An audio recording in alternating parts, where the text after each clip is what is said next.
Oh, this.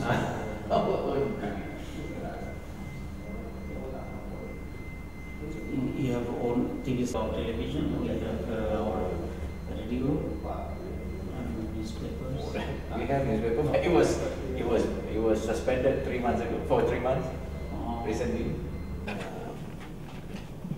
Peralihan kuasa dalam UMNO yang dilihat didakwa sebagai sudah sampai ke satu tahap perpaduan yang orang kata dah mantap seperti mana didakwakan oleh pemimpin mereka. So apa keseluruhan pandangan ibu dalam konteks apa ni politik dengan peralihan kuasa dia? Bismillahirrahmanirrahim. Saya melihat bahawa Dr. Mahathir lebih faham daripada orang lain. Dengan sebab itu Dr. Mahathir merasa tercemar menghadirkan diri dalam Perhimpunan Agung UMNO kerana dibayangi oleh politik wang dan rasuah. Saya tidak yakin pemilihan itu berlaku dengan bersih. Dan saya bimbang yang menang tu yang paling banyak rasuah. Yang kalah, yang bertindakan tu yang rasuah sedikit. Itu yang saya bimbang. Dan Dr. Mahathir lebih menyelami dalam masalah ini. Dengan sebab itu saya bersetuju kalau Dr. Mahathir masuk UMNO semula dan bila jadi Perdana Menteri balik. Jadi Perdana Menteri balik kerana beliau kata beliau yang betul dalam UMNO. Beliau yang betul, orang lain tak betul. Biarlah dia perbetulkan UMNO, beri peluang pada dia. Apa yang dimaksudkan oleh Tok Bui menyatakan bahawa Tuan Dr. Mahathir itu lebih faham berhubung dengan peralihan kuasa ini? Adakah maksudnya peralihan kuasa ini beliau ada campur tangan secara tak langsung dan orang kata bermuka-muka dengan soal politik wang? Misalnya satu masa dia menyatakan dia tak nak hadir, tiba-tiba tak sampai 72 jam, tak sampai 8 jam pun dia hadir balik kepada perhimpunan itu. Saya mengambil kenyataannya awal. Beliau mengkritik adanya politik wang dalam UMNO walaupun benih tu tumbuh pada masa beliau memimpin UMNO dan disuburkan seterusnya dan terus berkembang subur pada hari ini. Dengan sebab itu saya tidak nampak peralihan kuasa negara berlaku dengan bersih. Kerana kita mahu parti yang memerintah mesti parti yang bersih dan pemimpin yang jadi Perdana Menteri mestilah pemimpin yang bersih. Kerana bila jadi Perdana Menteri dia bukan lagi dia di atas sifat Presiden UMNO, dia menjadi ketua negara kepada seluruh rakyat. Termasuk PAS, termasuk parti-parti yang lain, termasuk mereka yang tak ada parti. Mengikut amalan demokrasi moden, kecuali demokrasi purba. Zaman Greek, demokrasi moden yang mengambil ciplak daripada musyawarah Islam, hasil daripada pengaruh ilmu politik Islam ke dalam masyarakat barat melalui pemindahan ilmu ataupun tamadun yang berlaku melalui kajian orientalis. Mereka mahu pemimpin yang bersih walaupun masyarakat mereka begitu rupa. Kita melihat sendiri sebarang pemimpin utama di negara barat, termasuk di Amerika sendiri, di Britain, mesti dihadap ke dalam jawatan kuasa Senate, jawatan kuasa Parlimen, untuk dipersoalkan, untuk dilakukan check and balance dalam jawatan kuasa itu, sehingga tindakan salah laku masa sekolah pun ditimbul, apalagi dalam masa dia menjadi pemimpin. Ini kita ikuti dalam media-media barat. Dia dedahkan dengan seluas-luasnya sehinggalah calon itu dapat membersihkan diri, mempertahankan diri betul-betul bahawalah dia layak jadi pemegang jawatan yang penting, terutamanya sebagai ketua negara. Ini satu sikap yang memalukan kita umat Islam. Dengan sebab itu sekiranya kita mahu menjadi sebuah negara yang bertamadun dan benar-benar mengikut demokrasi moden, demokrasi yang islah, yang menuju ke arah pembaikan, mestilah menuju ke arah memilih pemimpin yang sebersih melalui amalan demokrasi yang sebenar. Bukan sahaja pilihan yang bersih, termasuklah berlakunya muhasabah terhadap calon pemimpin yang nak dipilih. Selagi dia dipersoalkan, perlu dibersihkan, sama ada melalui mahkamah ataupun jawatan kuasa Parlimen, melalui apa sahaja. Termasuklah sebagai contoh umpamanya media-media asing melaporkan bakal Perdana Menteri melakukan kesalahan jenayah kita menganggap orang yang dituduh tidak bersalah. Itu kaedah hukum Islam. Kita menganggap dia tidak bersalah. Tetapi mesti ada tindakan berkerajaan Malaysia mengambil tindakan mahkamah terhadap akhbar-akhbar ni supaya kita berpihak kepada pihak yang benar. Saya sendiri pun pernah dituduh oleh akhbar Daily Mirror Britain sebagai seorang pengganas dan orang nombor 3 dalam Al-Qaeda, dan saya telah mengambil tindakan mahkamah di England, dan surat khabar tu mengambil keputusan minta maaf terhadap tindakan dia, dan dia share dalam media. Ini satu tindakan yang betul. Dengan sebab itu saya mengharap supaya kerajaan juga mengambil tindakan yang sama. UMNO sebagai parti pemerintah tulang belakang kepada Barisan Nasional mengambil langkah yang sama. Ya. Sekarang ni kalau tak silap ada Tok Gua dah menyebutkan bahawa Datuk Seri Najib Razak perlu membersihkan diri sebelum dia menjadi Perdana Menteri. Ya. Jadi kalau kita lihat proses sekarang ni, ambang dia akan jadi Perdana Menteri sudah hampir. Apakah ni yang dimaksudkan Tok Gua tadi, pembersihan melalui mahkamah atau parlimen terhadap Datuk Seri Najib sebelum dia ambil alih jabatan Perdana Menteri? Jawapannya, PAS tidak boleh memberi kepercayaan yang awal terhadap pemimpin yang seperti ini. Dengan sebab itu, PAS ada pendirian sendiri, dan saya rasa Pakatan Rakyat sama dengan kita dalam hal ini. Walaupun kita sebagai sebuah parti pembangkang, Pakatan Pembangkang, kita merasa bertanggungjawab dalam negara demokrasi menyampaikan pandangan dan suara kita. Sama ada mereka dengar ataupun tidak, itu satu hal yang lain. Ya.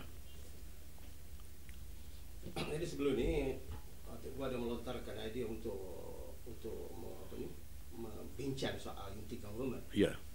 Sudah tentulah kalau kita sebut unity government mesti melibatkan parti UMNO dan parti-parti pembangkang lain. Ya. Adakah dengan peralihan kuasa ini takdirnya Datuk Seri Najib memegang jawatan Perdana Menteri ini, idea tadi telah terbatal ataupun apa status dia? Idea ni berjalan, tetapi mukaddimahnya mestilah pembersihan pemimpin ini dulu. Selagi pembersihan ini tidak berlaku, maka kita tak boleh masuk dalam tajuk, dalam ulasannya. Mesti mukaddimah. Kalau buku pun ada mukaddimah, politik juga ada mukaddimah. Kalau mukaddimahnya tak betul, maka natijahnya tak betul. Dengan sebab itu kita mahu mukaddimah yang betul. Kalau mukaddimah ni tak ada, jawabnya tak ada. Itu penegasan saya. Ya. Jadi maknanya idea ni akan terus disambungkan walaupun berlaku peralihan. Maknanya bukan saja fokus kepada Datuk Seri Abdullah jadi Perdana Menteri saja, maknanya bukan dia saja. Ya, akan terus menerus. Tetapi dengan syarat mestilah UMNO memulakan mukaddimah dengan pembetulan dalam kepimpinan dia. Sebab kita mahu kepercayaan di dalam menubuhkan kerajaan unity ini. Ya. Kalau boleh Tok Gua sebutkan setakat mana mukaddimah yang telah dimulakan oleh pihak PAS itu sendiri dalam rangka dalam berhubung dengan idea ini? Pendahuluannya saya melontar idea ini melalui ucapan saya selepas pilihan raya umum 2008 dalam ucapan saya di Perhimpunan Kemenangan di Stadium Malawati, dan diikuti oleh kenyataan saya dalam siasah dalam masa yang mutaakhir, dan lontaran itu baru pandangan awal kepada saya. Alhamdulillah, sehingga kini saya dapati pimpinan PAS keseluruhannya sudah memahami apa yang tersurat dan tersirat di sebalik unity government yang saya kemukakan itu. Yang penting ialah kita mempunyai tujuan islah kepada negara kita, yang kita hendaklah semua merasa bertanggungjawab. Bukan sahaja parti Pakatan Rakyat, termasuklah juga parti kerajaan merasa bertanggungjawab untuk membetulkan keadaan di mana parti kerajaan sendiri sudah mengakui bahawa parti masing-masing dibarahi oleh perpecahan dan dibarahi oleh politik wang. Ini akuan daripada pemimpin parti sendiri. Apa lagi dalam pilihan umum, ini lebih parah lagi. Dengan sebab itu kita tak boleh membetulkan keadaan, melainkan kita menubuhkan unity government sebagaimana yang berlaku di negara-negara yang menghadapi masalah yang besar. Sebagai contoh, di Britain ketika Perang Dunia yang pertama dan Perang Dunia yang kedua, menghadapi kegawatan itu ditubuh unity government untuk menghadapi tanggungjawab bersama. Di Afrika Selatan bagi membasmi apartheid yang tidak semudah itu berlaku, di mana dibuat unity government. Begitu juga di Indonesia dibuat unity government untuk menghakiskan kelemahan-kelemahan yang berlaku di zaman Soeharto, menghadapi kenyanyakan kerajaan yang berlaku di masa itu. dan mereka membuat perubahan melalui kerajaan perpaduan. Dan kita juga menghadapi tanda-tanda barah ini. Dengan sebab itu barah ini tak boleh diobati dengan sendiri-sendiri saja. Mesti diobati secara bersama, dan jangan kita rasa takut. Kita mengharapkan Barisan Nasional jangan takut dia terhakis. Apa yang penting ialah dia membetulkan diri dia, dan kita mengaku parti kita ni bukan sempurna, ada juga kelemahan-kelemahannya. Apa yang penting, kita mahu suatu amalan demokrasi dan pentadbiran negara yang sebaik-baiknya.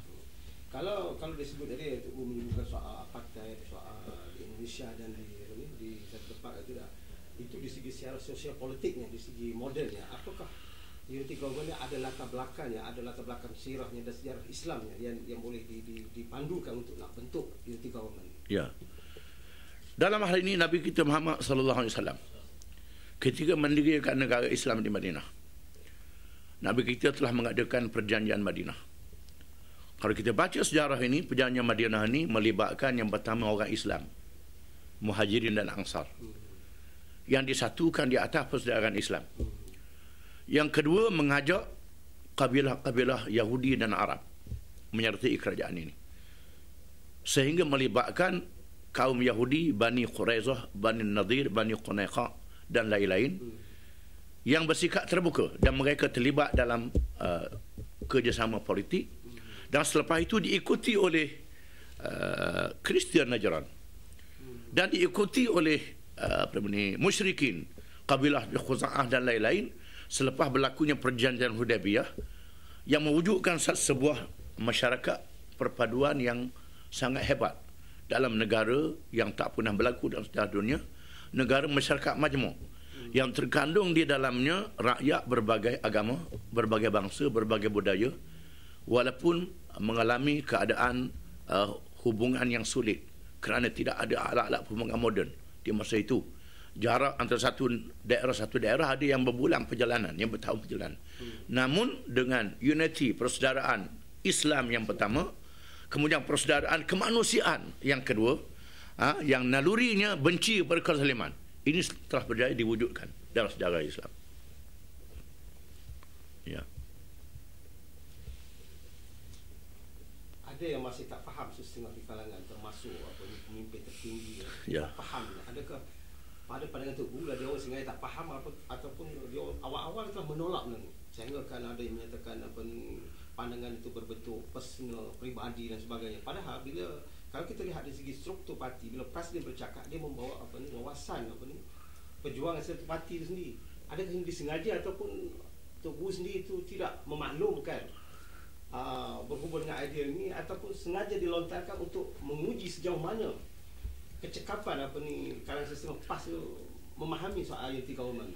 Saya menganggap ini satu peringatan yang baik, supaya kita tidak terlanjur dan terlajak dan tidak mengulangi peristiwa PAS menyertai Barisan Nasional. Tidak melakukan kesalahan-kesalahan yang memberi kesan yang negatif pada kita bila kita menyertai kerajaan campuran dan kerajaan Barisan Nasional. Suka saya jelaskan, unity government ini bukan kerajaan campuran dan bukan PAS menyertai Barisan Nasional. Kedua-duanya berbeza.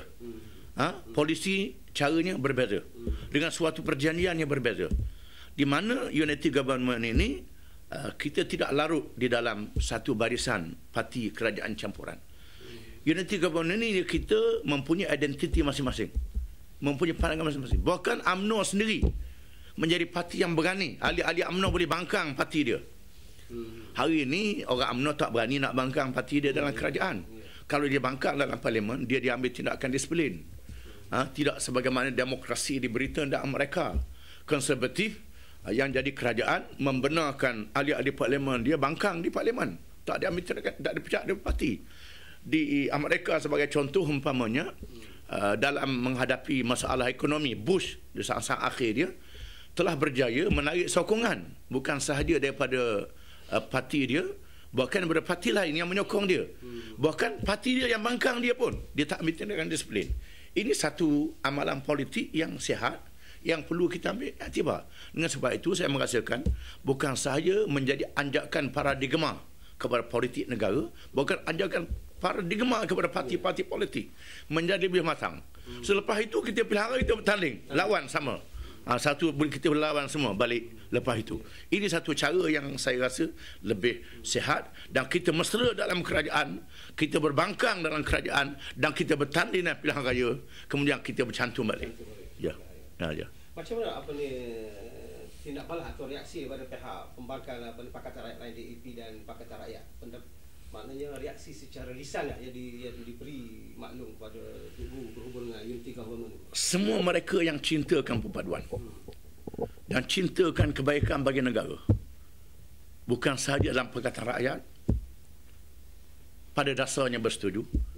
Termasuk dalam UMNO sendiri sudah ada respon yang bersetuju. Yang bersetuju dalam lontaran yang saya kemukakan ini. Tan Sri Mahyudin sebelum dia dipilih sebagai Timbalan Presiden pun telah menyatakan memberi reaksi yang positif. Dia meminta PAS supaya memperincikan lagi bukti-bukti berhubung dengan unity government ini. Adakah pihak Tengku atau Pakatan Rakyat telah pun memberi maklumat ini pada Tan Sri Mahyudin? Kita sudah mempunyai penilaian terperinci. Saya merasakan UMNO baru nak susun rumah tangga dia. Dengan sebab itu kita harap UMNO selesai dia susun rumah tangga dia dulu, selesai susun perabot dulu, barulah dia boleh bincang dengan kita. Selagi rumah tangga ni tak selesai lagi, saya rasa agak susah. Oleh kerana itulah saya mencadangkan supaya Datuk Seri Abdullah Badawi meneruskan jawatan sebagai Perdana Menteri. Sebagai Perdana Menteri, walaupun ada kelemahan-kelemahan beliau, kecacatan beliau, tetapi ada kesinambungan dan ada tanda-tanda yang positif awal yang ditunjukkan oleh beliau. Ini sudah ada satu tempat yang kita nak bersangkut. Kalau berlaku kepimpinan baru ni tanpa Abdullah Badawi, kita menganggap ini satu suasana yang memerlukan UMNO melakukan reformasi terlebih dahulu. Dan mereka pun cakap nak perbaharukan UMNO, nak berbarukan semangat. Dengan sebab itu biar mereka selesai dulu. Dengan agenda yang saya sebut dalam mukadimah saya tadi. Ya. So, anda dapat maklum bahawa ini ada satu pertemuan di antara melibatkan Tugu dan beberapa orang lain dengan Tun Munir Aziz. Apa ni tujuan pertemuan itu? Adakah bincang soal unity government, apa tu soal peralihan dalam PAS dan sebagainya? Perbincangan umum yang panjang, bukan sahaja dalam unity, termasuklah untuk menguatkan lagi Pakatan Rakyat, termasuklah juga masalah negara, dan termasuklah juga unity government, di mana kami mengambil kira pandangan Tok Guru yang mengingatkan supaya kita tidak terjerat dengan penyertaan Barisan Nasional dalam tahun 70-an yang lalu. Dalam masa yang sama juga kami bincang sedikit sebanyak masalah kerajaan perpaduan ini. Ya. Tapi dalam pertemuan tu DAP tak hadir. Ya, DAP tak hadir kerana PAS yang menganjurkan pertemuan itu. PAS menganjurkan pertemuan itu antara PAS dengan PAS. Ya. Sikit berhubung dengan peluang PAS dalam pilihan raya di Bukit Gantang. Ya. So kita dah tengok ni PAS telah mencalonkan Menteri Besar Rakyat, Datuk Seri Niga. Apakah itu tengok peluang PAS dan suasana yang ada ini, kalau kita lihat pada hari penampilan calon itu sambutan ini begitu hebat sekali. So macam mana peluang PAS dalam pilihan raya di Bukit Gantan dan juga peluang Pakatan Rakyat di Bukit Selambau dan Batan Air? Bagi Parlimen Bukit Gantang, insya-Allah kita akan dapat bertahan. Dengan pertolongan Allah, kita dapat undi yang lebih lagi. Itu harapan kita. Saya melihat kepada beberapa perkara asas. Yang pertama, perkhidmatan yang baik yang ditunjukkan oleh almarhum Haji Osman Syahrul sebagai seorang ahli parlimen yang berjasa bukan sahaja memainkan peranannya di Dewan Rakyat dalam persidangan, termasuklah juga hubungan beliau dengan rakyat. Beliau telah menunjukkan contoh wakil rakyat yang baik, yang saya dimaklumkan tak pernah berlaku selama ini kepada ahli-ahli parlimen sebelumnya. Beliau ada jentera yang bergerak dalam masyarakat, dalam kalangan rakyat. Ini satu contoh yang baik. Yang kedua, kita melihat kemenangan kita di Kuala Terengganu. Kita merampas kerusi Kuala Terengganu berdasarkan kepada dua perkara yang penting, iaitu perubahan pengundi muda yang menyokong kita Yang kedua, sikap pengundi yang bukan Islam. Dan saya melihat sokongan generasi muda amat ketara. Dan sokongan orang yang bukan Islam sangat baik. Hasil dari rekod kerajaan kita di Kelantan, di Kedah, di Selangor, termasuk di Pulau Pinang sendiri dan termasuk di Perak.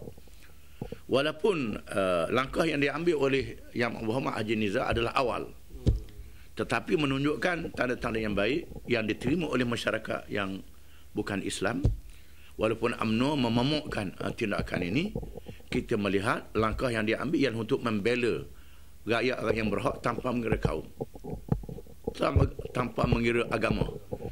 Sebagai contohnya ialah memberi tanah kepada kampung-kampung baru yang terdiri daripada kalangan orang Cina dan India yang miskin. Sebenarnya dasar ini diamalkan di Kelantan, diamalkan di Terengganu. Oleh kerana kebetulan di Perak itu orang Cina besar jumlahnya, maka mereka juga ramai dapat jumlahnya.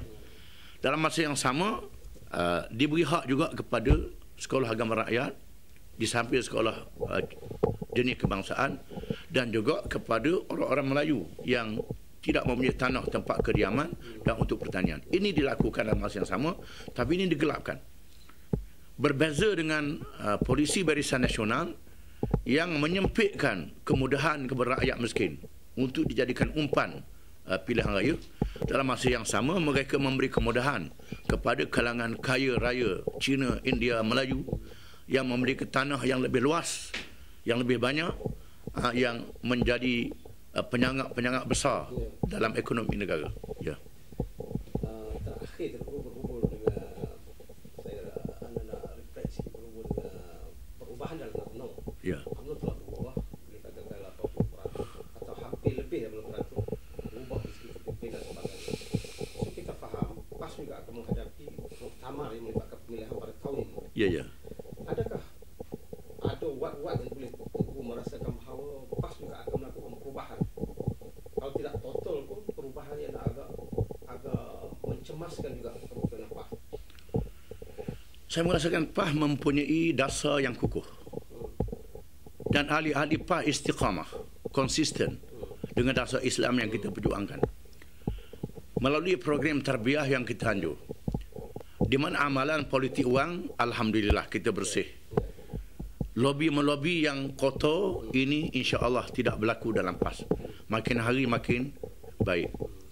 Tidak akan berlaku perubahan tikus membaiki labu dalam kepimpinan PAS. Ini yang berlaku, dan kita melihat sendiri adunan yang diasaskan oleh pengasas PAS, kalangan ulama dan profesional. Kalau dulu Haji Ahmad Fuad, Dr. Bahnuddin, Haji Ahmad Tuhan Hussein, Dr. Haji Abah Ilyas dan lain-lain lagi yang menggabungkan semua kalangan ulama dan cendekiawan Melayu, di mana perkembangan ini lebih subur. Lebih subur ini bukan baru dalam PAS, lebih subur dan lebih matang apabila ramainya ilmuwan dan kalangan ulama-ulama muda menyertai PAS. Kepimpinan kalau berubah pun tidak merosakkan struktur bangunan kita, tetapi boleh mengindah dan mengelokkan lagi. Ya. Musyirul Ampat telah mencadangkan supaya sistem pemilihan secara syura itu diperkenalkan. Ya. Dalam sambutan apa ni daripada Tugu Presiden Ya. berhubung dengan cadangan Musyirul Ampas itu. Dia telah mencadangkan supaya kalau boleh syura dipraktikkan, diamalkan dalam PAS itu. Sebenarnya ianya telah diamal dengan semangat syura di peringkat cawangan dan kawasan-kawasan. Di peringkat kepimpinan, kita terdedah kepada peraturan dan undang-undang tubuh PAS yang diluluskan oleh pendaftar pertubuhan. Kita bergantung dengan itu. Di samping kita bergantung dengan ini, syura juga berlaku di dalam PAS. Apabila kita melihat sendiri, kepimpinan utama dalam PAS tidak ada pertandingan. Kalau ada pertandingan pun, ada calon-calon daripada kawasan-kawasan berlaku syura. Ini sudah berlaku sebenarnya. Maka kita mengelakkan berlakunya pergeseran dalam kepimpinan. Kalau kepimpinan merasa dia letih, merasa dia perlu berehat sekejap, dia berundur dengan sendiri. Ini berlaku dalam PAS dengan sukarela, tak berlaku guling-mengguling, tak berlaku tolak-menolak dengan tidak bersopan di dalam PAS ini. Ya. Jadi maknanya dalam arti kata syura itulah digunakan. Ya. Secara menyeluruh. Ya, ya, ya. Okey, nak rasa tak adalah kalau tu nak tambah pun. Itulah. Sikit. Tak ada. Mana Tok Guru dah pergi ke apa ni? Ke buat lawatan ke apa ni? Timur-timur tak? Kalau boleh sebut bagi sikit. Apa dia punya hasil daripada lawatan tu? Ya. Saya menghadiri 2 persidangan antarabangsa di Iran. Yang pertama persidangan Palestin. Iaitulah persidangan yang melibatkan speaker-speaker parlimen dan ahli-ahli parlimen. Ahli-ahli parlimen di Tehran dalam menangani isu Gaza secara khusus. Melibatkan ahli-ahli parlimen Islam dan NGO-NGO yang tersuhu di negara Islam dan negara yang bukan Islam. Alhamdulillah dalam persidangan itu saya dapat bersama dengan Speaker Parlimen Malaysia, Tan Sri Pendekar Amin Mulia. Dan alhamdulillah saya juga diberi penghormatan untuk menyampaikan ucapan di dalam persidangan itu.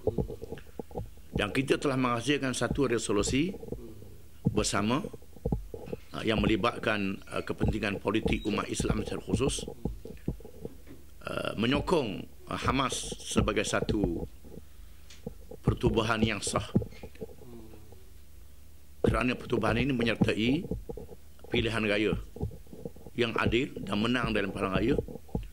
Yang kedua, Hamas juga berhak berjihad untuk menentang keganasan Israel dan perlu disokong oleh umat Islam dan masyarakat yang cintakan kepada perdamaian. Dan sebagai tambahannya, persidangan dihadiri juga oleh kumpulan Kristian dan Yahudi Ortodok. Yahudi Ortodok yang menentang penubuhan negara Israel dan kezaliman Israel. Yang kedua, saya menghadiri persidangan Majma' Takhrib di antara mazhab-mazhab Islam, iaitulah Sunni, Syiah dan Ibadi. Syiah, Imamiyah dan Zaidiyah dan Ibadi merupakan kumpulan-kumpulan yang dianggap sebagai orang Islam yang beriman kepada rukun-rukun asas iman dan Islam. Cuma kita berusaha untuk meleraikan pergeseran yang berlaku di antara mazhab ini dalam masalah cabang. Dan saya diberi penghormatan untuk membentangkan kertas dalam persidangan ini dan mempengerusikan salah satu sesi persidangan yang diadakan itu. Alhamdulillah, persidangan telah menghasilkan satu resolusi, di antaranya ia untuk menghentikan tuduh-menuduh di antara satu sama lain. Di antaranya menghentikan celaan terhadap para sahabat radhiyallahu anhum dan menghina keluarga Nabi sallallahu alaihi wasallam. Ini satu resolusi yang menarik yang perlu didedahkan kepada umum. Kehadirannya mana? Kehadirannya lebih daripada 80 buah negara. Ulama-ulama Islam daripada negara-negara Islam dan Eropah dan Amerika. Ya. Yang mewakili parti-parti politik dan NGO Islam. Serta universiti-universiti Islam yang terkenal. Ya. Ya.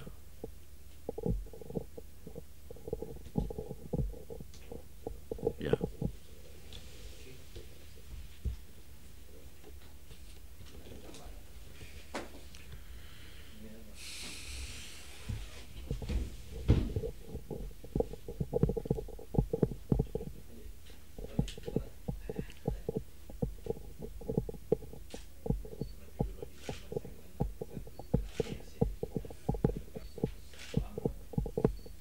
Lagi tu tertinggal di rumah. Jangan anak simpan pun tak ada guna dia. Kosong lama. Tapi dia cakap Arab kan? Arab dan English. English ada. Nak buka dah.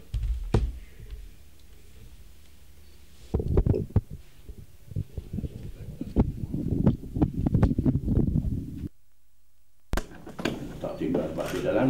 Oh.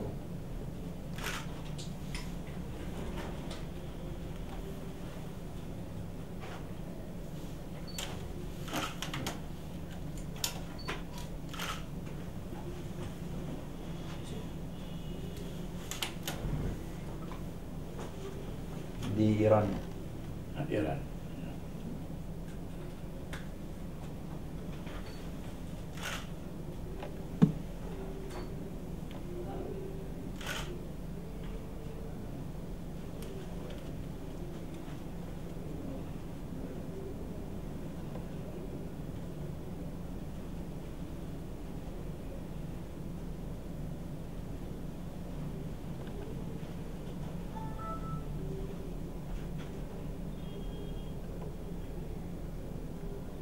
Gambar ni budak-budak yang buat lah. Itu di mana?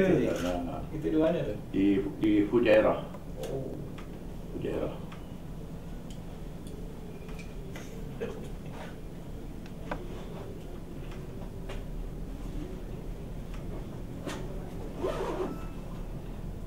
Gambar yang banyak tu ada dengan Faiz.